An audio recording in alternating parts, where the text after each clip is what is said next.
the answer here, D. Hall? I mean, I think it is the answer, but when you see more Marshawn Lynch, it can't just be running the football straight from the eye. It has to be some of those screen passes. It has to be getting him out the backfield. But to me, the more telling thing is I still don't believe in Green Bay. We're all trying to figure out is Seattle, Green Bay. To me, Green Bay is still untested. And what I want is, What are the questions you have? They got 13 wins. They do have 13 wins. And everyone tells me this all the time. Yeah. I don't care who's on my schedule. I just got to play who's on my schedule. What have you not seen, though? I just think about their last couple of games. Like, to me, we say, M-Rob says, Aaron Rodgers has a system, right? He's able to operate in that system. To me, what makes Aaron Rodgers special and great is when he's making plays. And in this system, they haven't allowed him to go out and make plays. And so you see this Aaron Rodgers. You see the Aaron Rodgers that's making mistakes, the Aaron Rodgers who just isn't as comfortable as we've seen in years past executing this offense. And so, yes, I think, this Matt LaFleur offense still, they're still trying to figure it out. Yes, they run the football very well. Yes, they play pretty good defense.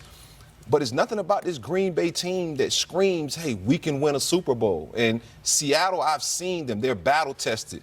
Even though they might not have won 13 games, even the games they lost, I felt like they've had a chance to win those games. So you talk about Aaron Rodgers' playmaking ability, and you haven't seen that this year, but you've seen it in the past, correct? Absolutely. You've seen it in the past. How many Super Bowls has that gotten Aaron Rodgers? He got one. Yeah, just one, right? So what I'm saying is that hadn't gone that well. One. Yeah, just one. They fired their head coach. You know what I'm saying? So yeah. We're still seeing Aaron Rodgers transition to this system, and I think especially in the coming weeks, especially if they can win this week against the Seattle Seahawks, you're going to see that special playmaking ability come out, because that's when I need the. Did you say if or when? I said if. Okay. If. I'm not making my pick right now, okay? I said if. But when you look at the Seattle Seahawks, they just aren't capturing the line of scrimmage like I would like. Yes, I want to see beast mode involved a little bit more. You heard Pete Carroll say he's going to be involved a little bit more. But I'm looking at the guards and center. I mean, Joey Hunt, Mike Iupati's been a little bit banged up. George Fant, that's been on the offensive line. I mean, DJ Fluker. Those guys are getting straight beat at the point of attack. The double teams aren't getting to the combinations. The double teams aren't going to the second level. Russell Wilson, Lindsey just said it. Russell Wilson led this team in rushing, right? A couple of years ago, we saw Russell Wilson lead this team in almost every statistical category, and it got them to an L in the divisional round. They need the run game. They need this offensive line to come alive, because if don't, the Smith brothers will get after. Are we watching Mike Robb make an argument for the Packers against the Seahawks? Hey, Lindsey. No, I know you're not making your pick yet. I'm just wondering if that's what, in fact, I'm Seattle, witnessing. I love you. I'm just calling it like I see it. Let him back in this. It very well could be the number one question all off season. Has Tom Brady played his last snap as a Patriot? Will Tom Brady return and play somewhere else in the NFL? How's it all going to work out? Let's check in Foxborough right now, see if Mike Giardi has any clues. He's with the Patriots. The Patriots are in a place they've never been before with Tom Brady, staring down the barrel of an expiring contract. And as we reported back in August, and again reiterated to Peter King on Monday, it was Brady who wanted to control his own future. He's the one who said no franchise tag when they renegotiated. He's the one who said no transition tag. He wants to be able to see what's out there and maybe dare the Patriots to meet it. One thing to consider here as well, Brady not only was dealing with the tennis elbow that I reported about, but also, as I've learned from sources, a foot injury back in December that plagued him right through the playoffs. Just another thing for both sides to measure. All right, I mean, this is like Derek Jeter or Michael Jordan coming up on the end of his career and being a free agent and saying, I still want to play. Do we want to be able to work something out in New England? Yes, I'm here with the OG, the master at route running, Steve Smith, and he's also a QB connoisseur. Now, Steve, you saw Tom Brady lose this past weekend. Yes. What do you think is next for Tom? Do you think his stint is over in New England? Well, probably unlikely his stint is over as a quarterback. However, we don't know what's going on in New England. A lot has transpired. We've kind of seen a reset of things in New England that we're not familiar and we're not used to. But however, we all know all things will pass. The first will become last and the last will become first. And that's what we're experiencing right now in New England. Now, do you think Tom Brady can be as successful as he's been with New England. You think he can bring that success to another team? Do you even think teams would want Tom Brady? Most quarterbacks in the National Football, the elite are very few. The average and below average, there's a plethora of them. There's a ton of them. However, the traditional quarterbacks like Tom Brady, Drew Brees, the ability to stand in the pocket and go through every single, go through all their progressions, that's an old time. That's an old thing. However, a former wide receiver like me, man, I love those. I hear you, Steve. You know what? I'm so glad you said that, right? You don't want to push crack. You don't want to do all the blocking. But it seems like to me, you mentioned Tom Brady, Drew Brees. They're going to be watching the games this week with us, right? It seems like there seems to be a changing of the guard at the quarterback position. You have more mobile guys out there winning football games now. Give us your thoughts on that. As a fan, it's exciting to watch the potential. I'm calling the MVP, Lamar Jackson, to watch and see what he does and how he does it.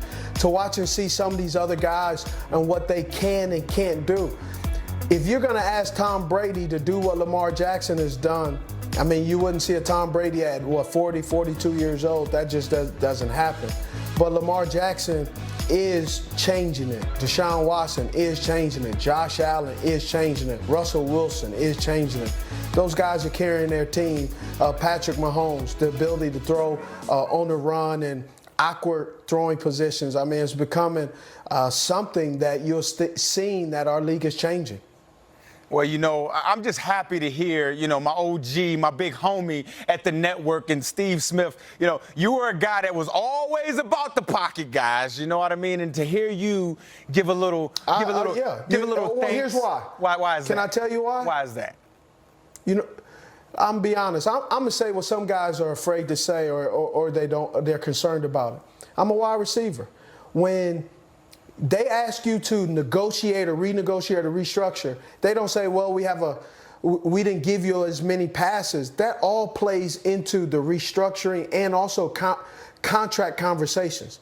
They don't pay Michael Thomas to block. They pay Michael Thomas to catch 149 receptions, not block 149 times. Not happening. Well, I hear that. Steve Smith, my OG, but Michael Thomas will be watching the playoffs at home. Lindsay, over to you.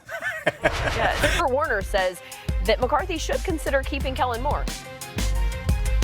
Yeah, I think you want an innovative offensive guy and to balance you out a little bit and to help you step into that new realm because you haven't been there even though you've been watching tape. So I think Kellen Moore did some great things this season at creating opportunities for Dak Prescott. Some easy opportunities off of movements, off of formations, off of play action, especially early in the season, that helped him get off to a good start and helped them get some of those numbers. And you mentioned it, not a big fan of necessarily yards because yards can come a lot of different ways.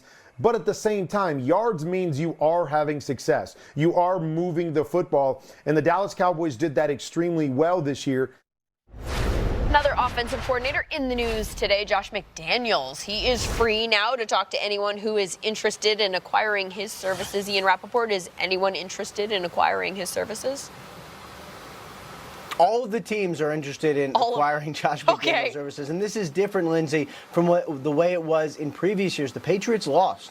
So they don't have to do a wink-nod agreement for him to be the next coach. He actually can sign right now with any of these teams. But yes, his dance card is filled up pretty good. From what I understand, he has the Giants interview on Wednesday, set to go to the Browns on Friday, and the Panthers is also set to be this weekend. From what I understand, he is a top candidate at both the Browns and the Panthers. Giants like him a lot too, but it does seem that Matt Rule is the leading candidate there. But for McDaniels, he may actually have his choice of jobs. We'll see how it shakes out, and it does seem that this could be the year where he would actually take one. And if it's Carolina, he would get the chance to start completely new, which may be something he would like.